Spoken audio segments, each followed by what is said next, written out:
Guarde os dois textos aí, põe aí o seu dedo na Bíblia, se eu precisar a gente vai voltar neles, mas eu quero que você se lembre do que a gente leu, tanto em Apocalipse quanto em Daniel, há semelhanças no comportamento.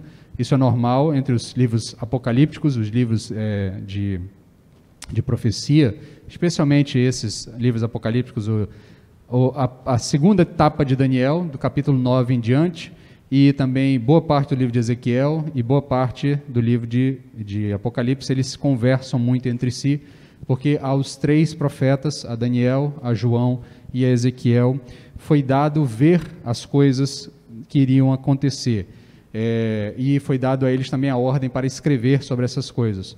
Paulo também recebe alguma visão, ele também tem alguma informação sobre os dias finais, escreve pouco, escreve alguma coisa em Tessalonicenses, escreve alguma coisa em 1 Coríntios, capítulo 15, especialmente sobre a ressurreição. Lá em Tessalonicenses ele vai falar sobre o homem da abominação, né? Ele vai falar sobre o anticristo, mas são muito pouco perto do que esses outros três profetas foram incumbidos de falar. Mas vamos voltar aqui ao texto de Apocalipse, a gente vai juntando as peças e vai entendendo como as coisas se encaixam ao longo de todo o texto bíblico. Nós ainda estamos na sessão das trombetas, a gente estudou semana passada, o início da nova sessão, as 7 trombetas, tocaram-se 6 trombetas na leitura do texto, e da mesma forma que aconteceu lá nos selos, quando chegou no 6º selo, nós tivemos um intervalo, lá no capítulo 7, agora novamente temos um intervalo. No capítulo 10 e o capítulo 11, eles são um contexto só, é um intervalo entre a abertura do entre o tocar da 6ª trombeta e da 7ª trombeta. Nós temos um intervalo aqui, um interlúdio, que nesse caso vai durar 2 capítulos, capítulo 10 e 11, se nós tivéssemos que fazer uma leitura completa da perícope, tá? Eu já expliquei aos irmãos, a perícope é um trecho do livro, um trecho do texto bíblico, que contém uma informação contínua fechada em si. Essa perícope, ela se encerra no capítulo 11, tá? Então ela abre no capítulo 10 e encerra no capítulo 11, está junto, e nós vamos dividir em 2 mensagens para reforçar a mensagem que nós temos em cada uma delas e para fazer uma tríade com a última mensagem. Na primeira mensagem nós dissemos que era esperança em meio ao caos, a nossa mensagem de hoje é fé em meio ao caos, e na semana que vem nós vamos ver amor em meio ao caos. Nós vamos ver como a tríade das virtudes cristãs, fé, esperança e amor, devem atuar enquanto o caos impera, enquanto o caos está dominando o cenário. Tá? Então, lá no intervalo do capítulo 7, João, lá no intervalo do capítulo 7, entre a 6ª e o 7º selo, João nos mostrou o que aconteceria com a igreja ao longo desse período. Nós vimos lá, especialmente na abertura do 5º selo, que as almas dos santos estavam no céu, clamando por justiça. Na abertura do 6º selo, no intervalo, nós vimos que os santos seriam selados e protegidos para que eles não caíssem durante a perseguição, durante o juízo divino, que eles não fossem alvo do juízo divino. Então eles seriam selados, seriam marcados, distinguidos, da mesma forma como aconteceu lá em Êxodo, tá? Lá em Êxodo, quando o anjo da morte passa para ceifar o primogênito de toda a família, ele só não ceifou aqueles que estavam selados, que estavam marcados pelo sangue do Cordeiro. Então nós vimos que Deus promete ao seu povo selar o seu povo para que o seu povo seja distinto dos outros, para que os anjos que vêm trazendo a destruição, nós vimos lá os 3 cavaleiros que trazem a destruição, depois nós vimos nas trombetas também os demônios que trazem destruição. Então esses não têm autoridade para tocar naqueles que são selados.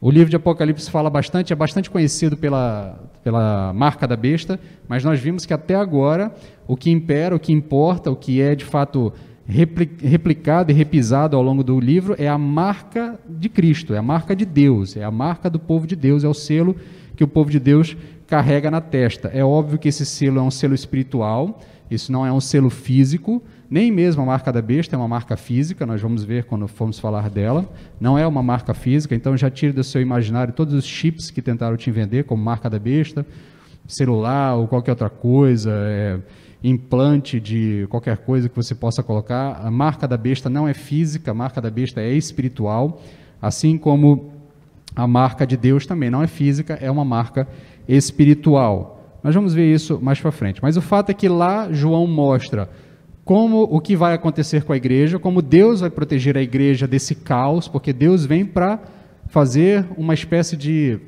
que me perdoem a expressão, por exemplo, um tratamento para câncer, um tratamento de quimioterapia. Por que ele debilita tanto as pessoas? Porque o remédio não sabe distinguir entre uma célula boa e uma célula ruim, ele sai varrendo tudo, né?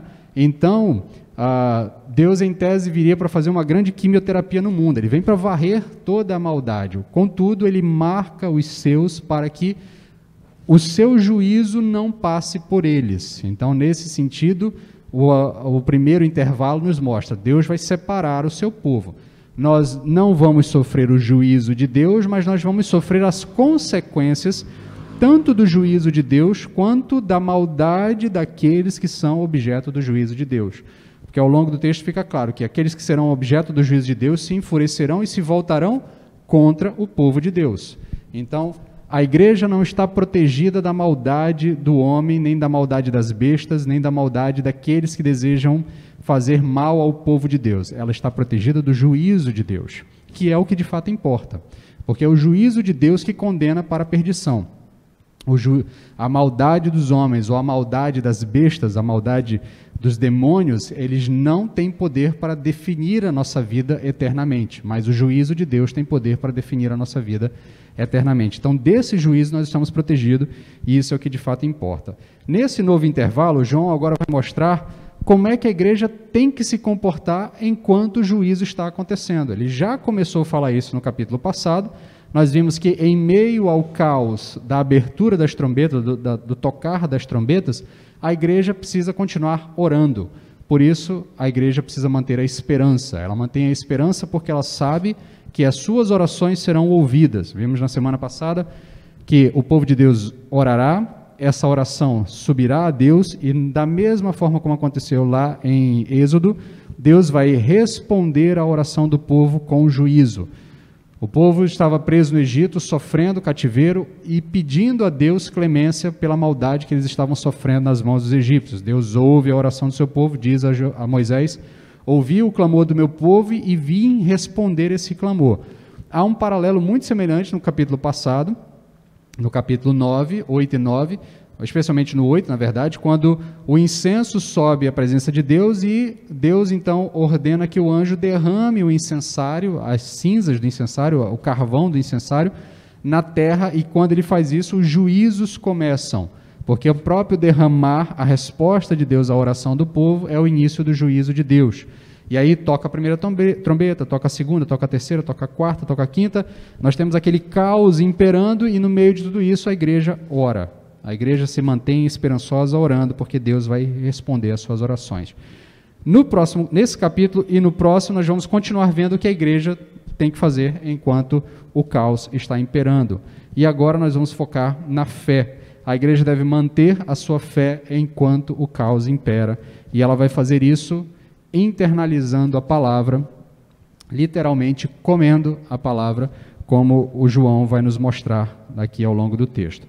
Então, nós já fomos estimulados a manter a nossa esperança no capítulo 8 e 9, agora nós somos chamados a manter a fé. Lembrando que o texto constantemente nos chama a atenção, Apocalipse é o título geral da nossa mensagem, quem tem ouvidos, ouça. Essa é a função do livro de Apocalipse para nós, é chamar a nossa atenção para algo que ou já está acontecendo ou vai acontecer e nós devemos estar preparados para quando isso acontecer, ou ainda se isso já está acontecendo. Nós não vamos entrar nesses detalhes. Eu comentei na semana passada que tenho sensações em relação especialmente ao último texto que nós lemos, que parte daquilo já está sendo experienciado por nós já estamos experimentando algumas das trombetas e alguns dos selos, tá? Mas nós não temos como fazer uma espécie de relógio do fim do mundo para marcar em que selo nós estamos, em que trombeta nós estamos. Isso é especulação, é o tipo de especulação que não ajuda, porque no fim das contas o que importa é estarmos preparados. Porque se de fato as trombetas começarem a tocar agora, se estivermos preparados, passaremos por elas firmes na palavra de Deus, firmes naquilo que Deus tem para nós, naquilo que Deus tem preparado para nós. Então vamos ao texto. texto começa ali no verso 1 ao 3, falando do livrinho e do anjo forte, né? Então o texto diz que um anjo forte, não é a primeira vez que a gente ouve essa expressão no livro de Apocalipse, já apareceu uma outra vez, lá atrás, lá no comecinho, no capítulo 5, verso 2, esse anjo forte apareceu, tá? Ele vai voltar a aparecer lá no capítulo 18, no verso 2, novamente. Não sabemos exatamente se é o mesmo anjo ou se é uma categoria de anjo. Eu entendo que é uma categoria de anjo, tá? É uma espécie de anjo, o anjo forte, não é exatamente o mesmo anjo. Inclusive há uma discussão se esse anjo aqui é Jesus Cristo. Então essa é a primeira discussão que nós temos no texto aqui. Porque quando João descreve esse anjo forte, tanto no capítulo 5 como no capítulo 18, ele só fala o anjo forte, mas aqui ele faz uma descrição. Ele diz que ele tem as pernas como de fogo, colunas de fogo, ele vai dizer que ele está vestido de nuvens, ele vai dizer que tem um arco-íris sobre a cabeça, ele vai dar uma série de informações que, se você leu o capítulo 1 de Apocalipse, você vai lembrar que quando João descreveu o Cristo ressurreto, o Cristo glorificado, ele usou alguns desses elementos para falar de Cristo, ou elementos muito parecidos, ou elementos semelhantes. Lá ele diz que os pés de Cristo são de bronze, aqui ele vai dizer que as pernas desse anjo são como colunas, né? Colunas de fogo. E aqui há alguma semelhança, porque lá o bronze é um metal polido no fogo, tá? E aqui você tem as pernas de fogo, como colunas de fogo.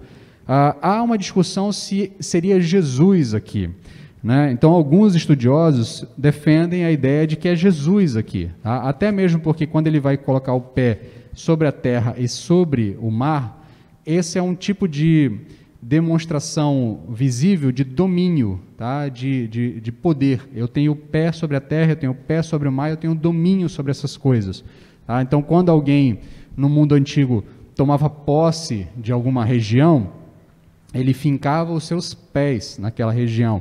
Então, a ideia, quando o texto fala, está falando de domínio. Então, muitos olham para esse texto, olham para esse anjo aqui e dizem: esse anjo é Jesus. Tá? Acontece que nós temos algumas dificuldades em aceitar essa interpretação. Por quê? João já viu o Cristo ressurreto. Ele viu tanto o Cristo ressurreto, glorificado, tá? No capítulo 1, como ele também viu o Cordeiro, que parecia estar morto, mas viveu, como ele vê a figura de Cristo ali, aquela figura espiritual de Cristo, ao lado daquele que está sentado ao trono. Ele já identificou aquela figura como Cristo, então não faz muito sentido ele olhar para uma nova figura e mudar a descrição dele, ou ainda dizer que seria um anjo, ao invés de dizer que é Cristo. A outra questão que dificulta aceitarmos isso é que em Apocalipse, eu já disse aos irmãos, lá para frente, lá para trás, na verdade, em Apocalipse, anjo é anjo. Quando o texto diz que é anjo, é porque é anjo. Tá? Não há no texto nenhum tipo de simbolismo com a expressão anjo. Quando o texto fala de estrelas, a gente pode até entender por simbolismo, porque o texto diz que as estrelas são os anjos. Tanto que lá no começo, na nossa discussão sobre o anjo da igreja, eu disse aos irmãos que eu defendo a tese de que o anjo da igreja é de fato um anjo, tá? Não é o pastor da igreja, porque no texto de Apocalipse, anjo é anjo. Não faz muito sentido eu tentar trazer alguma interpretação diferenciada quando o texto não me dá muito subsídio para isso, embora eu entenda que quando se fala do anjo da igreja, há uma corrente forte também que entende que o anjo da igreja é o pastor da igreja por causa da função de mensageiro, daquele que entrega a mensagem para a igreja. Tá? Mas eu defendo a ideia, e já deixei isso claro lá nas nossas mensagens para trás, especialmente na mensagem às 7 igrejas, que eu entendo que o texto diz que a igreja tem um anjo que responde por ela no plano celeste, um anjo que está responsável por ela. Daí a nós defendermos uma doutrina do anjo da guarda é um salto muito grande. O texto não fala disso. O texto não diz que aquele anjo vai defender a igreja. Ele, de alguma forma, representa a igreja perante o plano espiritual, e nesse sentido ele tem algum tipo de função para com a igreja, de levar informação para a igreja, porque o apóstolo é ordenado a escrever ao anjo da igreja, e o anjo da igreja então levará a informação para a igreja. Então, nesse sentido, nós temos aqui no plano espiritual, entendendo que anjo em Apocalipse é anjo. Não faz muito sentido eu tentar fazer uma interpretação diferenciada. Mas, no fim das contas, esse anjo, ele está sendo descrito dessa forma porque ele está aqui, de fato, representando Cristo. Porque agora nós temos uma espécie de paralelo do que aconteceu nos capítulos 5 e 6. No capítulo 5 e 6, Jesus Cristo entra no templo, nós fomos apresentados ao templo espiritual, à sala do trono. Nós fomos apresentados àquele que está assentado no trono, e em seguida nós fomos apresentados ao rolo que estava na mão, o livro que estava na mão daquele que está sentado no trono, todo o dilema do livro, de quem pode abrir, de quem é digno, o choro de João, e em seguida Cristo entra, o cordeiro que parecia estar morto, mas viveu, entra, aquele que venceu, abre o livro e então começam-se os juízos de Deus. Nós temos agora um paralelo daquilo. Se lá na sala do trono Jesus entra e pega o livro da mão daquele que estava assentado no trono, porque ele agora é digno de pegar o livro, de abrir os seus selos, ele agora então vai comissionar a sua igreja, representada por João, a pegar o livro, ou pelo menos uma porção desse livro, para então dar continuidade ao projeto de Deus, ao processo de restauração do mundo por meio do plano de Deus. Então, a identidade do anjo aqui, a primeira coisa que a gente precisa definir, é que esse anjo ele é um representante de Cristo, ele está representando Cristo, por isso o domínio, pés na terra e pé na água, porque ele representa o domínio de Deus sobre todas as coisas. Tá? E se nós ainda expandirmos um pouco do nosso pensamento para finalizar aqui ou minimizar qualquer possibilidade de interpretar esse anjo como o próprio Cristo, nós já comentamos, quando falamos das cartas às igrejas, que nós falamos da igreja de Laodiceia, nós dissemos que a igreja de Laodiceia era uma igreja que estava próxima da igreja de Colossos e perto da igreja também de Herápolis. Tá? Eram 3 igrejas construídas uma próxima da outra, em cidades próximas umas das outras. Por isso a questão das águas que corriam de Colossos, das águas que vinham de Herápolis, as águas de Laodiceia que eram ruins, eram amargas, e todo aquele drama que a gente viu lá. Mas o fato é que nessas 3 cidades ocorria uma espécie incipiente de gnosticismo. O que eu quero dizer com isso, para a gente não alongar muito aqui com detalhismo, tá? O gnosticismo é uma heresia que se levanta na igreja, especialmente no 1º século, e com muita força no 2º século, finalzinho do 1º século e mais força no 2º século, uma heresia que tenta alterar a percepção da igreja sobre a relação com Deus para uma relação etérea, tá? Então, o que os gnósticos afirmavam? Eles afirmavam, por exemplo, que nós não podemos nos relacionar com o espiritual de maneira direta, porque o espiritual está acima de nós. Nós precisamos, então, de um conhecimento gnóstico, um conhecimento acima do conhecimento dos outros, para acessar essa relação. E Jesus seria uma espécie de demiurgo, uma espécie de intermediário entre o plano espiritual e o plano terreno. Então, Jesus não poderia ser Deus, 100% Deus, nem encarnado como Deus, porque se ele fosse encarnado como Deus, a divindade perderia a sua pureza, porque tomou contato com a criação que é impura. Então, o gnosticismo se espalha na igreja, mas no finalzinho do 1º século, quando o livro de Apocalipse é escrito, essa ideia incipiente já está espalhada na igreja. E nós vamos ter pelo menos 3 autores no texto bíblico que vão combater essa ideia incipiente. Nós vamos ter Paulo combatendo isso em Colossenses, combatendo a heresia de Colossos, tá? Que é uma heresia gnóstica. Nós vamos ter o autor de Hebreus combatendo isso entre os hebreus, tá? Que são o público-alvo da sua carta. E nós vamos ter o próprio João combatendo isso nas suas cartas pastorais, 1ª, 2ª e 3ª carta de João. E em todas elas, eles insistem em dizer: Cristo é Deus, Cristo é Deus, Cristo é Deus. É uma insistência. E o autor de Hebreus é mais insistente no sentido de dizer, Cristo está acima dos anjos. Então, se João viesse agora, no fim do jogo, aos 45 do segundo tempo, com o último livro da Bíblia, começar a dizer que ele teve uma visão, e na visão Jesus apareceu como anjo, ele ia causar confusão na mente da igreja. Eles estão trabalhando um conceito na igreja, Cristo é superior aos anjos, Cristo é Deus encarnado, Cristo não é nenhuma espécie de intermediário entre a divindade e a criação, Cristo é Deus encarnado entre nós. Essa é a tese do cristianismo, isso é o que fundamenta o cristianismo, isso é uma das doutrinas basilares da fé cristã. Deus se encarnou, fez um de nós e tornou-se como um de nós. Esta pessoa nós chamamos de Jesus Cristo, ela recebeu um nome. Ele tinha um nome antes, ele era chamado Deus Filho, ele se encarna e recebe um nome, Jesus, e recebe o título Jesus Cristo. Então, ele se torna como um de nós, ele passa a ser o que não era. Ele não era encarnado, ele passa a ser o que não era, ele passa a ser Deus encarnado. Então, vamos pensar, João agora aqui,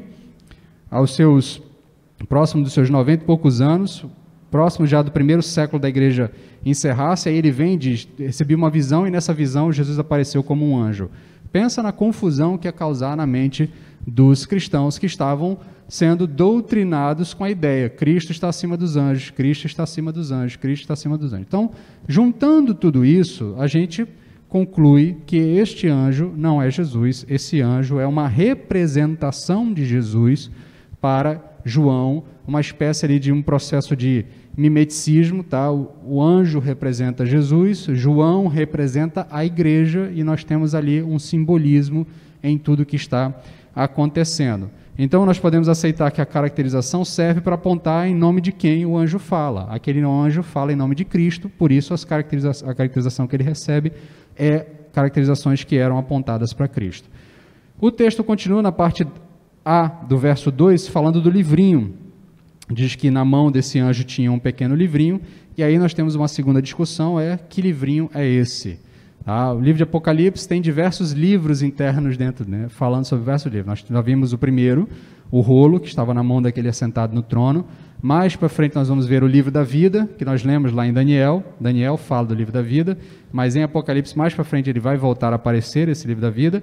E agora nós temos esse livrinho, né, ou pequeno rolo, aí vai depender da sua versão. Tem a discussão de que seria esse. A maioria dos estudiosos defende a ideia de que esse livrinho é o mesmo livro lá do capítulo 5, o livro que estava na mão daquele que estava sentado no trono, estava sob a mão direita daquele que estava sentado no trono, que Jesus Cristo então pega e começa a abrir os seus selos. Há quem faça objeções a isso, tá?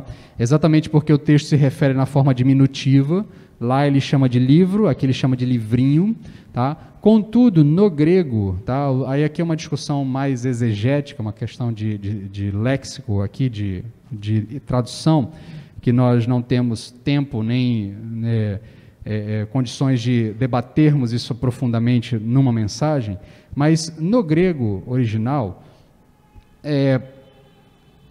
os diminutivos utilizados no texto, eles não têm conotação pejorativa, não têm conotação de redução. Porque, por exemplo, quando a gente chama, por exemplo, esse menininho, a gente às vezes tem uma conotação de diminuí-lo, tá? A ideia é mais dizer que este livro, comparado com o outro, aparentava ser menor, mas ele não é um livro de menor qualidade que o outro, tá? Porque a palavra utilizada tanto para livro como para livrinho é a mesma. A diferença que dá é na forma como você vai escrevê-la, que você vai dar a ideia de diminutivo, enquanto na outra você escreve de uma forma diferente e você não dá a ideia de diminutivo. Então você não tem aqui uma diferenciação qualitativa do livro. O João, quando chama o livro de livrinho, não está diminuindo o livro, não está diminuindo a qualidade do livro, ele está apenas fazendo uma comparação de perspectiva. Ele olha para o livro na mão do anjo e vê que o livro é menor do que aquele que estava na mão daquele que está à direita do trono, estava sentado no trono, daquele que Jesus Cristo pega. Talvez porque o momento que João está vislumbrando é um momento apoteótico maior, né? É um momento mais apoteótico, né? A entrada do Cordeiro vitorioso na sala do trono, o que aquilo representava, a morte e ressurreição de Cristo, a vitória sobre a morte, o cumprimento do plano de Deus, o cumprimento da vontade de Deus. Então, há ali um contexto maior que dá uma conotação de que tudo que está acontecendo lá é maior, tudo que está acontecendo lá tem mais impactos, tem mais importância. Então, não há razão para a gente não entender que se trata do mesmo livro, até porque as consequências que nós vamos ver quando João for ordenado a comer o livro, elas estão associadas com o conteúdo da vontade de Deus para a igreja e o conteúdo da vontade de Deus para o mundo e a própria vontade de Deus para o mundo. Então, comparado ao livro visto no capítulo 5, esse seria menor, representando talvez uma porção daquele livro, mas ele não necessariamente seria menor em qualidade. É o mesmo livro. O livrinho que está na mão aqui do anjo forte é o mesmo livro que está na mão daquele que estava sentado no trono e passou então para a mão de Cristo. Tá? Nós vamos ver que a sequência de eventos é que lá Jesus Cristo dá início ao seu reinado, né? Porque o poder lhe é dado, ele toma o livro e passa a ter autoridade. Ele agora, então, transfere a autoridade para a igreja, porque a igreja reina com Cristo. É isso que nós estamos vendo acontecer de maneira simbólica por meio dessa visão de João. Então, o livro do capítulo 5 contém o plano de Deus para todo mundo, e esse livro contém o plano de Deus para a igreja, para o seu povo, enquanto os juízos são deflagrados. É essa a ideia que nós temos acontecendo aqui. Eu já falei da postura do anjo, está na parte B do verso 2, do seu pé sobre a água e sobre o mar, ou melhor, sobre o mar e sobre a terra. Isso significa domínio, significa propriedade. Então, o anjo, como representante de Cristo, demonstra que Cristo tem domínio sobre o mundo todo. Ele tem os seus pés sobre a água e tem os seus pés sobre o mar. Nós vamos ver que, quando as bestas surgirem, tá? As 3 bestas que surgem, uma surge do mar, outra surge da terra e tem uma outra terceira besta que vai surgir. Mas nenhuma delas tem domínio sobre terra e mar ao mesmo tempo. Aqui o texto deixa claro que este anjo, como representante de Cristo, tem domínio sobre terra e mar ao mesmo tempo. Então, ele está tendo domínio do globo todo, de tudo aquilo que nós e que o autor entendia como mundo visível, tá? Como mundo visível. Então, nós vamos para o verso 3 e 4, nós temos o enigma dos 7 trovões. O texto vai dizer que João ouve na hora que o anjo fala, e aí a voz do anjo é uma voz de leão, um rugido de leão, e quando ele termina de falar, ele ouve a voz dos 7 trovões. Né? Ele diz que o anjo forte clama em alta voz, e aqui como um rugido de leão, e aqui novamente um simbolismo de que o anjo representa Cristo, porque Cristo é o leão da tribo de Judá. Tá? Então, juntamente com o anjo, 7 trovões falam. E aí João prontamente recebeu uma ordem lá no início do livro, que era que tudo que ele visse, ele deveria escrever. Foi uma ordem dada a João lá nos primeiros capítulos. E aí o que acontece? João começa a escrever, e aí quando ele está ali se aprontando para escrever, uma voz do céu fala com ele: João, o que os 7 trovões falaram, você não escreve. E aí aqui nós temos um dilema. O que os 7 trovões falaram? Né? E aqui fica um ponto, uma incógnita enorme, porque o texto não nos diz. João foi ordenado a não escrever, porque nós não deveríamos saber o que os 7 trovões falaram. Tem muita especulação, tem gente que entende que porque o livro se divide em 7 sessões, com 7 eventos acontecendo ao longo dessas 7 sessões, se abrisse mais uma sessão, nós teríamos uma 8ª sessão, então perderia esse sentido. Então não daria para ser, porque eu tenho os 7 trombetas, eu tenho os 7 selos, eu tenho as 7 taças, se eu tiver os 7 trovões, eu perco a tríade, né, 3 e 7, que é um padrão que existe no livro. Eu perderia essa tríade, porque eu teria 4 eventos de 7, mas não faz muito sentido esse tipo de crítica, porque Deus é livre, ele não está preso a padrões de enigmas, né? Ele podia ter explicado para nós, ou ter deixado João anotar o que os 7 trovões falaram. Podem ser 7 outros juízos que Deus derramaria sobre a terra? Pode, tá? Mas como nós vimos que nós já defendemos que os 7 juízos, as 7 trombetas, as 7 taças e os 7 selos é uma espiral e os juízos estão acontecendo concomitantemente, eles não são sequenciais, e mesmo que sejam sequenciais, eles precisam ter elementos de repetição entre eles, porque todos eles finalizam com a volta de Cristo, então não dá para ser 7 separado do outro, porque nós teríamos 3 voltas de Cristo. Uma volta no final da abertura do 7º selo, uma volta no tocar da 7ª trombeta e uma volta no derramar da sétima taça. Então não faz muito sentido. Podem ser 7 juízos no meio desse caos todos que a gente já está vivendo ao longo dos últimos capítulos? Podem. Mas o fato aqui, o que chama a atenção para nós aqui, é um elemento de soberania. Deus está dizendo para o seu povo, vocês não precisam saber todos os detalhes. Confie em mim, porque eu estou no controle do que está acontecendo. Então você não precisa saber todos os detalhes. Essa informação ficou para João. Assim como Paulo recebeu também visões, que não foi dado a ele autorização para dizer. Ele vai dizer lá aos Coríntios, lá na carta aos Coríntios, nós vamos chegar nessa parte nos próximos domingos na nossa EBD, ele vai dizer, olha, eu conheço um homem que não sei se no corpo ou se fora do corpo, foi elevado ao 3º céu e viu coisas inefáveis que ele não poderia contar, não lhe foi dada autorização para contar, ele teve esse tipo de visão, tá? E não foi dado a ele autorização para trazer essa revelação para nós. A mesma coisa acontece com João. Mas aqui tem uma coisa mais interessante. Nós lemos capítulo 12 de Daniel, né?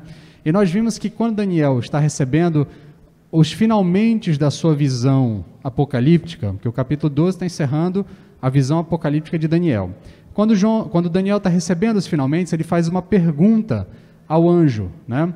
Quando essas coisas acontecerão? O anjo diz, olha, Daniel, essas coisas acontecerão quando um tempo e outro tempo e mais meio tempo e mais metade de um tempo acontecerem. Aí tem um prazo, a gente não vai entrar nessa discussão de datas hoje, a gente vai deixar isso mais para frente, quando a gente precisar falar delas, sobre esse prazo, um tempo, 2 tempos e metade de um tempo, ou então os 1.300 e poucos dias, né, os 3 anos e meio, a gente vai discutir isso mais para frente. Mas o que é interessante é que tanto lá em Daniel quanto aqui em João, Daniel recebe a visão e o anjo diz a Daniel, Daniel, sela esse livro, porque essas coisas só vão acontecer quando passar um tempo, 2 tempos e metade de um tempo.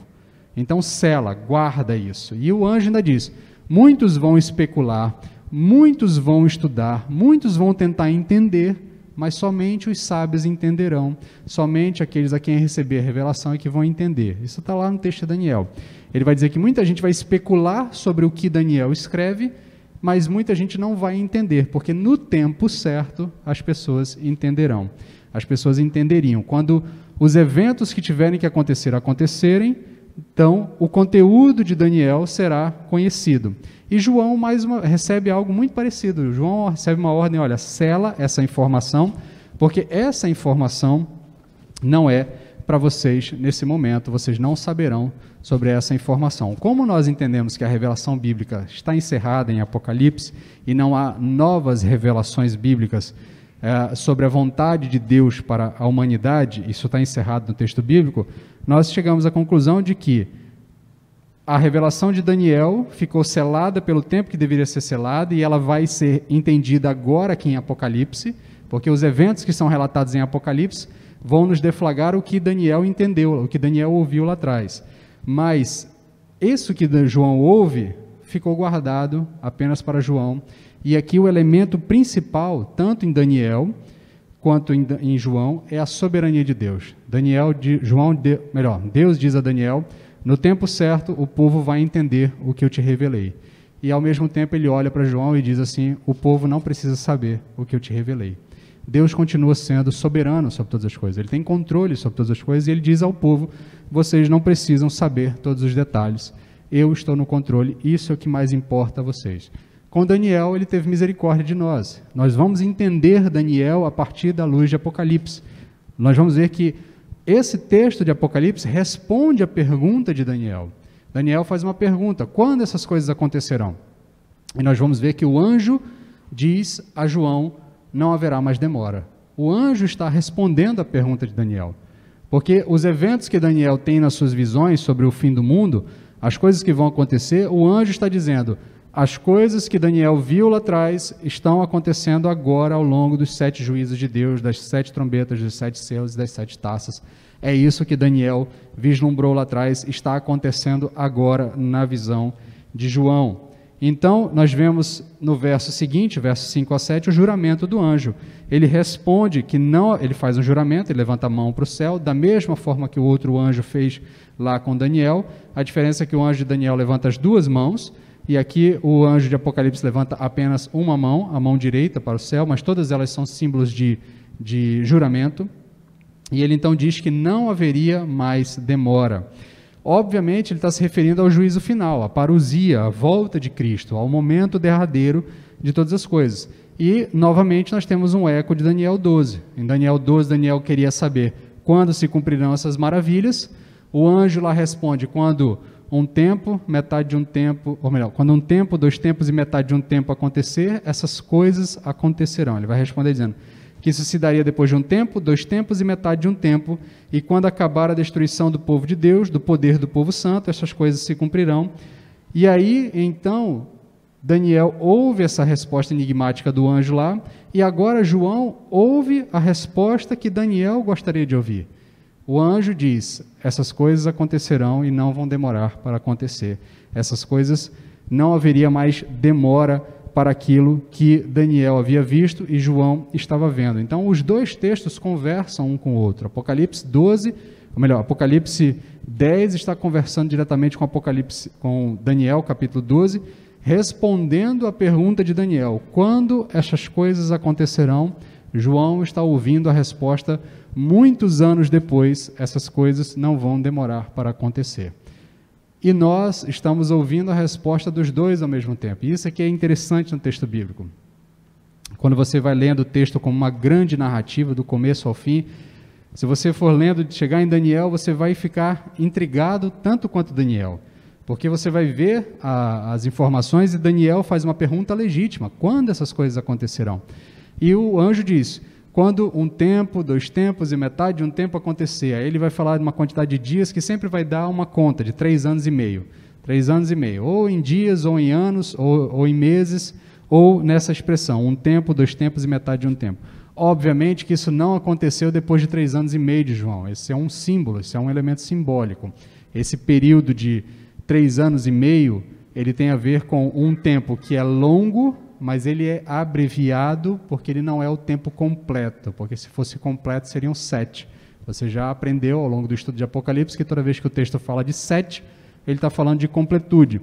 Então, quando ele usa a expressão 3,5, metade de 7, ele está dizendo, olha, não é um tempo longo, é um tempo mais abreviado, porque é metade do tempo completo, é 3 anos e meio. Acontece que não passa nem 3 anos e meio de Daniel até João, e nem passou 3 anos e meio de João até nós. Então, nós sabemos que isso é um tempo longo, isso é um número simbólico, mas o fato é, não vai demorar, e aqui é uma interpretação pessoal, eu me ancoro em outros intérpretes, mas é uma interpretação pessoal, não vai demorar para nós vivenciarmos os dias finais, ou não demorará o mesmo tempo que passou entre Daniel e João, entendeu? Não faz sentido do texto entendermos que entre Daniel e João, que se passou muitos séculos, muitos anos, nós não experimentaremos a mesma distância de tempo. É provável que nós experimentaremos um tempo menor até a volta de Cristo, para que faça sentido o contexto que está sendo afirmado nos 2 livros, porque ele está dizendo que o tempo foi abreviado, o tempo foi encurtado. Mas você não deve se pegar a esse tipo de cronologia, de contabilidade. Como eu disse, não faz sentido nós termos um relógio do fim do mundo, porque são símbolos e a gente interpreta símbolos e nós podemos interpretá-los equivocadamente.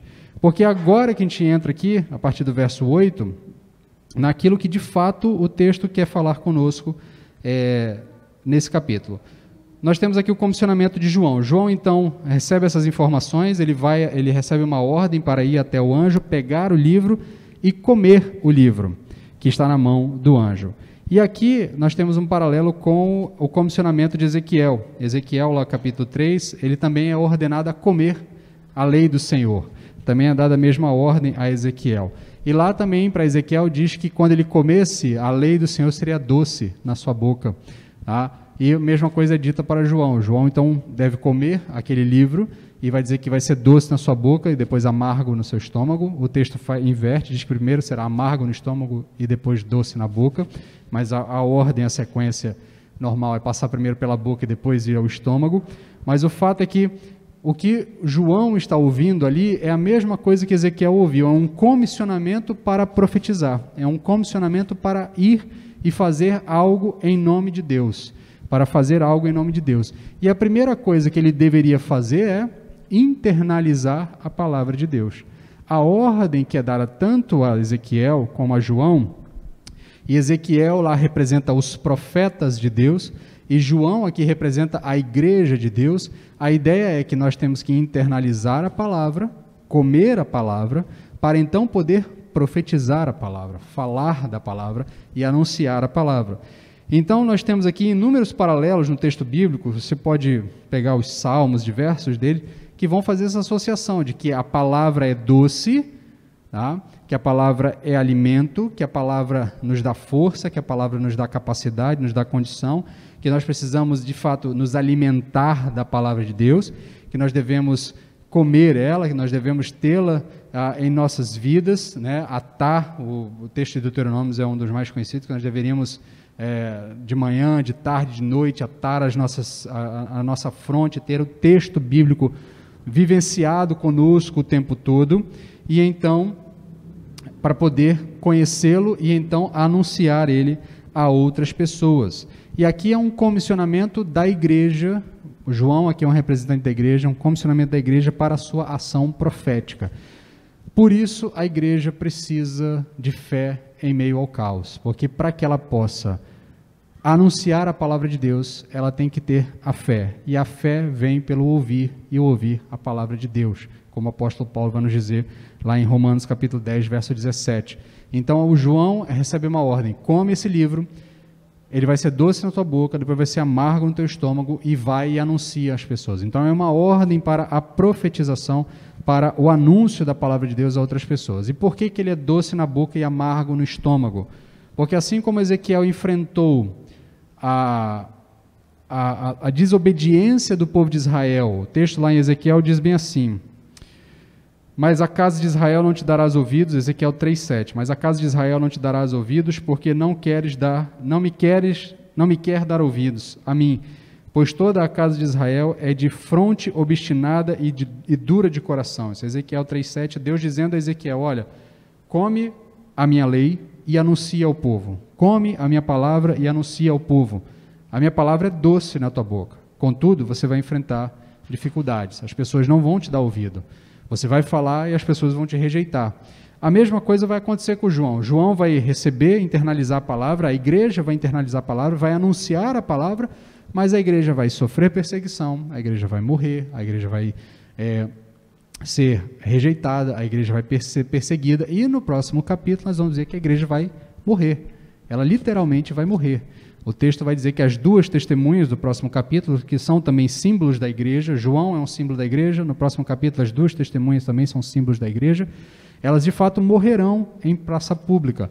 Então, a palavra tem esse poder, ela é doce na boca para quem entende, para quem internaliza, para quem se alimenta da palavra de Deus, ela traz alegria, ela traz prazer, mas ao mesmo tempo, junto com ela, vem as consequências de se viver uma vida de acordo com a vontade de Deus, que são consequências duras, que nos trazem muitas vezes amargor na vida, porque nós vamos ser rejeitados, nós vamos ser expulsos de nossos lares, nós teremos famílias divididas, nós teremos perseguição em um futuro próximo, nós teremos morte e prisão em um futuro próximo para nós, mas isso já é realidade para muitos.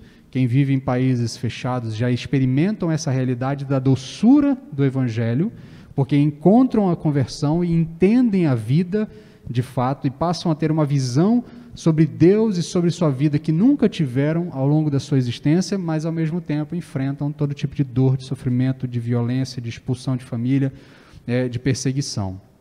Então, entendido o texto, os elementos do texto, deixe-me fazer 4 aplicações para as nossas vidas. A gente vai caminhando para o fim e entendendo o que esse texto pode falar conosco. A primeira aplicação que eu quero chamar a sua atenção é: nós precisamos descansar na soberania de Deus. Tá? Nem tudo o que gostaríamos de saber nos é revelado, mas tudo o que nós precisamos saber nos foi anunciado. É muito interessante que a maioria dos cristãos gostaria que a Bíblia fosse uma espécie de oráculo divino, onde você abrisse ela e ela dissesse: case com fulano, não case com fulana, compre uma bicicleta, aceite tal emprego, vire à direita, vire à esquerda. Todos nós gostaríamos que fosse assim. Muitas vezes a gente transforma os cultos de oração e as nossas reuniões de oração numa espécie de oráculo. A gente ora pedindo para que Deus nos revele a sua vontade e a gente, na verdade, quer que uma mão apareça na parede e diga exatamente o que a gente quer fazer. Acontece que na Bíblia, quando uma mão aparece na parede e escreve alguma coisa, é juízo de Deus. Ele está dizendo: o que eu estou escrevendo aqui, quem está lendo vai morrer. Entendeu? É lá o filho de Nabucodonosor, lá em Daniel também. Ele tem uma visão de uma mão aparecendo na parede e escrevendo, e na verdade o texto que diz, né, você foi pesado, sacudido e não foi encontrado peso suficiente, por isso você está sendo condenado por Deus. Mas o fato é que nós precisamos aprender a descansar na soberania de Deus. Nem tudo que nós gostaríamos de saber nos é revelado, mas tudo aquilo que nós precisamos saber já nos foi anunciado.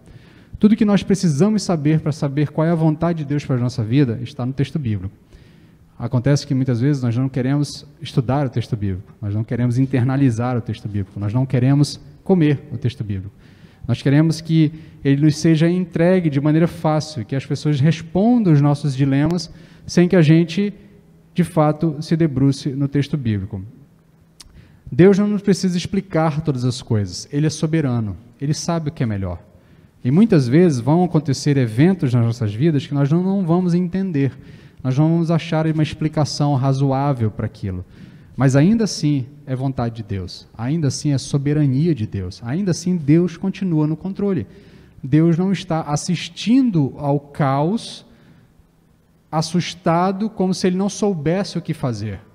O mundo está em caos, mas Deus está sentado no trono governando o mundo. O mundo não está desgovernado. Deus continua no controle de todas as coisas. Então nós precisamos aprender a descansar na soberania de Deus. Deus não revelou tudo a Daniel, mas posteriormente Ele revelou a João. Deus não queria que Daniel, Deus não é que Deus não queria. Daniel não precisava saber quando aquelas coisas iriam acontecer. Assim como João não precisou, assim como nós não precisamos saber aquilo que João ouviu dos 7 trovões. Deus sabe o momento certo que as coisas devem acontecer, e elas acontecerão no momento em que Deus determinar que elas aconteçam. Deus é soberano.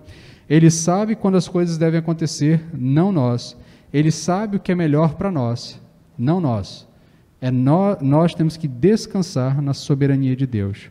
Segunda aplicação que eu quero que você tire desse texto é que nós precisamos internalizar a palavra. Nós precisamos internalizar a palavra de Deus. Não basta conviver com a palavra, é necessário se alimentar dela. Não basta você ter muitas Bíblias em casa, você precisa lê-las. Não basta você ter uma Bíblia na tradução A, B ou C, nova versão disso, nova versão daquilo, nova versão nacional, nova versão internacional, transformadora, modificadora, o que quer que seja, Almeida século XXI, Almeida revista atualizada, Almeida corrigida, Almeida nova tradução Almeida. Existe um mercado editorial explorando isso e eles são bênção para nossas vidas. Eu tenho mesmo diversas traduções, uso muitas traduções separadas para preparar o texto, saber como numa está escrito, como na outra está escrito, até para que quando eu fale do texto eu não pegue você desprevenido, porque a sua versão talvez seja diferente da minha. Essas coisas são bênção para nós, mas não basta ter isso em casa. Ela não vem por osmose, é preciso se alimentar dela. Nós precisamos internalizar a palavra. A ordem que é dada para Daniel, ou melhor, tanto para Ezequiel quanto para João, é de comer a palavra. E a ideia de comer é, de fato, internalizar, é trazer aquilo para dentro de nós, que aquilo seja parte das nossas vidas, que aquilo nos alimente, que aquilo seja a nossa força para fazer todas as coisas. Precisamos conhecer, amar, consumir, devorar a vontade de Deus para as nossas vidas. Se não internalizarmos a palavra de Deus em nossos corações, como manteremos a nossa fé aquecida em meio à tribulação que nos cerca? cristão treme na tribulação porque ele não está alimentado da palavra, porque ele não está com a palavra internalizada, porque ele não tem na memória fresca as palavras de Deus para a sua vida. Nós trememos e passamos dificuldades em meio à tribulação porque nós simplesmente ignoramos a necessidade de internalizar a palavra, de conhecê-la, de estudá-la. Hoje de manhã, na IBD, falando com os irmãos aqui, eu disse que uma das minhas preocupações com os irmãos é que os irmãos não usem a Bíblia como uma espécie de caixinha de promessas, mas que os irmãos entendam o que está acontecendo em todo o contexto da leitura. Por exemplo, hoje nós vimos que Daniel 12 conversa com o capítulo 10 de Apocalipse. Nós vamos ver mais para frente que em outros momentos, por exemplo, a expressão de Daniel lá, um tempo, 2 tempos e metade de um tempo, ela vai voltar a aparecer aqui em Apocalipse. Não? E muitas vezes a gente fica lá olhando para Apocalipse sem entender, mas se nós estudarmos o texto bíblico, nós vamos ver, isso já apareceu em algum lugar, tem algum significado. Talvez seja possível entender, porque em algum momento o texto bíblico já apareceu. Então, nesse sentido, nós precisamos conhecer o texto todo, amar o texto todo, nos alimentar do texto todo, estudar o texto todo. É preciso ter amor pelo esse texto. É esse texto que revela a vontade de Deus para nós. A gente volta, inclusive, à primeira aplicação. Para descansar na soberania de Deus, eu tenho que conhecer o plano de Deus. E o plano de Deus que me foi revelado está contido nos 66 livros do texto bíblico. Agora, se você não ler, se você não internalizar, se você não conhecê-lo, você de fato vai ter dificuldade de descansar na soberania de Deus. Você vai ter dificuldade em entender qual é o plano de Deus para a sua vida. Terceira aplicação. Precisamos entender a agridoce realidade da fé. A fé, ela tem um quê agridoce. Se por um lado a palavra de Deus é doce para nós, pois ela nos traz alento, esperança, segurança de que Deus está no controle no meio de todas as coisas, no meio de todo o caos que nós vivemos, por outro lado, ela traz a dura realidade da queda humana, as consequências da rebeldia, ela endurece corações, ela mostra o nosso erro, ela nos envergonha, porque ela mostra que, de fato, nós somos pecadores. Então, existe uma dureza, então, existe um elemento agridoce na fé cristã. Porque se, por um lado, nós olhamos para o texto bíblico escancara a nossa maldade, a nossa queda, a nossa vontade de fazer o mal, ao mesmo tempo ele nos diz, se confessarmos os nossos pecados, ele é fiel e justo para nos perdoar os pecados e nos purificar de toda justiça. O texto anterior a esse que nós lemos durante o culto hoje, é exatamente esse tipo de relação. O apóstolo nos diz, João mesmo diz, se dissermos que não temos pecado, enganamos-nos a nós mesmos e não há verdade em nós. Ou seja, ele está dizendo, se você diz que não tem pecado, você é um mentiroso. Você tem pecado. Não adianta você dizer que não tem. Então existe uma dureza na palavra de Deus. Existe uma dureza na fé cristã, existe uma dureza no alimentar-se da palavra de Deus, existe um incômodo, mas ao mesmo tempo o texto nos traz o alento, o alívio, a alegria, a certeza de que nós temos perdão da parte de Deus, que nós temos amor da parte de Deus. O mesmo apóstolo o mesmo texto bíblico que nos diz que nós somos pecadores, também vai nos dizer que nada, absolutamente nada, nem céu, nem terra, nem mar, nem alturas, nem profundezas, nem anjos, nem demônios, nos separarão do amor de Deus. Isso nos traz alegria. Então existe um elemento agridoce na fé cristã que nós precisamos entender. A dificuldade é que nós queremos uma fé doce. Nós queremos ser apenas afagados pela fé. Nós queremos que Deus apenas fique fazendo carinho em nós e fazendo as nossas vontades, fazendo os nossos desejos. Ele quer que nós queremos que Deus seja uma espécie de gênio da lâmpada mágica, resolvendo todos os nossos problemas, e nós não estamos preparados para nos deparar com essa dura realidade que a fé, ela é agridoce.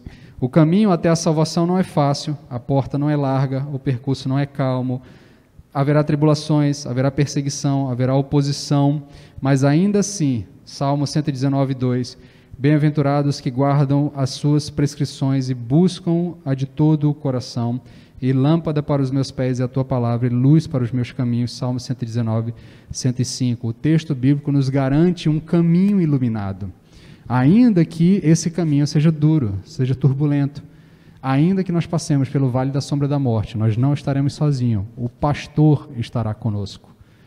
E nós já vimos isso no finalzinho do capítulo 6, se eu não me engano, finalzinho do capítulo 9, o cordeiro nos apacentará e nos levará a pastos verdejantes. Quarta e última aplicação, nós somos convidados por Deus para participar do seu ministério profético, de anunciar a salvação a todas as nações. O apóstolo João é ordenado a comer a palavra e a anunciar a palavra, porque é isso que a igreja faz, enquanto o caos opera, enquanto o caos impera. A igreja continua anunciando a palavra de Deus. O que quer que venha a acontecer nos próximos anos, a igreja continuará anunciando a palavra de Deus. Não nos é dado o privilégio de sermos arautos da mensagem mais importante do mundo. Deus está salvando o seu povo. Eu quero que você pare para pensar um pouquinho. A gente precisa de imaginação nessa hora. É porque nós vivemos em uma sociedade que as coisas são muito normais. Se nós temos uma formação cristã, né? A nossa sociedade tem uma formação católico-cristã, bastante influência da tradição judaica, da tradição católica como um todo. Então nós não temos muito bem consciência do que é condenação eterna, do que é perdição, do que é salvação. A gente às vezes encara a fé e a salvação e a conversão apenas como uma mudança de comportamento, né? Eu bebia, parei de beber, eu fumava, parei de fumar, eu saía de noite, parei de sair, eu me tornei uma pessoa de comportamento diferente. Mas o texto bíblico nos diz que nós estamos condenados a uma morte eterna, a uma destruição eterna. O texto de Daniel que nós lemos diz que num dia todos ressuscitarão, uns para a glória eterna, outros para a condenação eterna. Então esta é uma realidade. Esta é uma realidade. E o texto de Apocalipse já enfrentou essa realidade em alguns momentos, ele vai voltar a falar disso mais para frente. Esta é uma realidade inexorável. Quem não tiver a marca de Deus, terá a marca da besta. E todo aquele que terá a marca da besta será condenado à destruição eterna. Nós somos convidados a anunciar ao mundo que é possível ter a marca de Deus. É possível escapar da condenação eterna. É possível mudar o curso de destruição que nós já estamos encaminhados. Porque o mundo está encaminhado num curso de destruição. Desde que Adão e Eva consumiram a fruta proibida, nós estamos caminhando para a derrocada, para a destruição eterna. Mas, pela graça de Deus, Cristo se encarnou como um de nós e veio nos trazer redenção. E agora nós somos convidados, pelo texto bíblico, pelo exemplo de João, a anunciar às outras pessoas: é possível ter a marca de Deus. É possível receber na testa a marca de Deus. Deus está salvando o seu povo. Deus está restaurando e convertendo um povo para si. É possível fazer parte desse povo. O que nós temos que fazer como igreja é anunciar essa verdade ao mundo, é profetizar ao mundo. Mesmo em meio ao caos, continuamos a anunciar o Evangelho, que pode trazer paz e serenidade para passarmos pelos tempos difíceis que se aproximam. Se você lembra bem da última mensagem, você já viu que a quinta e a sexta trombeta guardam um mal poderoso. E é interessante que a quinta e a sexta trombeta deixam claros que todo aquele mal que é descrito lá é direcionado para todos aqueles que não têm a marca de Deus na testa. Eu e você, Igreja Batista Olaria, Igreja de Deus, no século 21, na cidade de Porto Velho, aqui nesse endereço, na rua de Castilho, no bairro Olaria, somos convidados por Deus a internalizar a palavra e anunciar a todas as nações, a quantos nós pudermos, Deus está salvando o seu povo. É possível sair da rota de destruição. Essa é a grande tarefa da igreja. É para isso que Deus mantém a igreja viva no meio do caos. É para isso que Deus mantém a sua igreja plantada e caminhando, respirando no meio do caos, porque senão era muito mais fácil Deus levar sua igreja, poupá-la, passar a destruição sobre todo o mundo, condenar todos os perdidos, mas para que outros perdidos encontrem salvação, é necessário a pregação. Por isso, o tema da mensagem é fé em meio ao caos. Nós já vivemos alguma coisa desse caos, e a igreja precisa manter a sua fé, anunciando a palavra, internalizando a palavra, anunciando que Deus está salvando um povo para si. Vamos orar? Senhor, tem misericórdia de nós e nos ajuda, Pai, a aplicar essa mensagem às nossas vidas. Nós temos muita dificuldade de entender que nós precisamos colocar em prática isso. E não apenas ler e passar por esse texto apenas pela curiosidade de entender os símbolos de Apocalipse. Mas ajuda-nos, Pai, a ter uma vida realmente digna da Tua vontade e fazer aquilo que é necessário para manter a nossa fé aquecida em meio ao caos e também ajudar outros a aquecerem as suas fés ao longo do período de juízo. Tem misericórdia de nós, fala conosco, é o que te pedimos, em nome de Jesus. Amém.